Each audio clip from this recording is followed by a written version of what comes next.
Made without using cream or flour, these scalloped potatoes are ultra luscious, super creamy, and infused with tons of flavor. They're also relatively simple to make and don't require a lot of active prep time. And if you're new here, I'm Maggie. This is No Frills Kitchen, where I teach you how to cook with confidence with nothing fancy required. Make sure to start prepping these potatoes at least an hour before you want to cook them, as you do need time to ensure that the milk mixture infuses. However, because we infuse the milk, you don't need to be super meticulous in finely chopping your shallot and garlic. A good rough chop is fine. Add a bit of olive oil to a small saucepan and set over medium heat. Once shimmering, add your roughly chopped shallot and garlic and cook, stirring occasionally until it's fragrant and softened, about 3 to 5 minutes.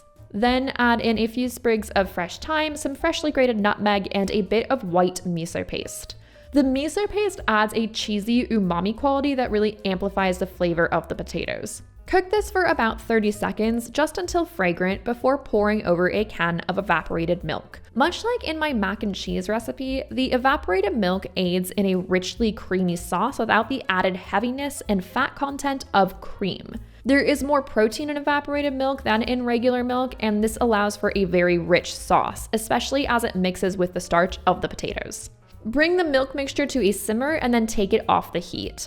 Let the garlic and shallot infuse in the hot milk for about an hour. You could also do this up to a day in advance and just keep it in the fridge. Just strain the solids out when you're ready to assemble your gratin. Now, speaking of assembly, it's time to slice your potatoes and then add them to a large mixing bowl. I'm not bothering to peel the potatoes as I don't think it's super necessary, but go ahead and peel them if that's how you want to spend your time. Then strain your milk mixture over the sliced potatoes and go ahead and discard the solids. You've got all the flavor out of them now. Grate a bit of Gruyere cheese on the small holes of a box grater, and I also like to grate some Parmesan cheese on a rasp-style grater as I like the consistency a little bit more. Then shingle the potatoes in a single layer in an appropriately sized baking dish. Sprinkle over a bit of your grated Parm and Gruyere, and then repeat with the remaining potatoes and cheese in layers, saving a bit of cheese for the topping. Pour over the remaining milk mixture, and then top with your remaining cheese.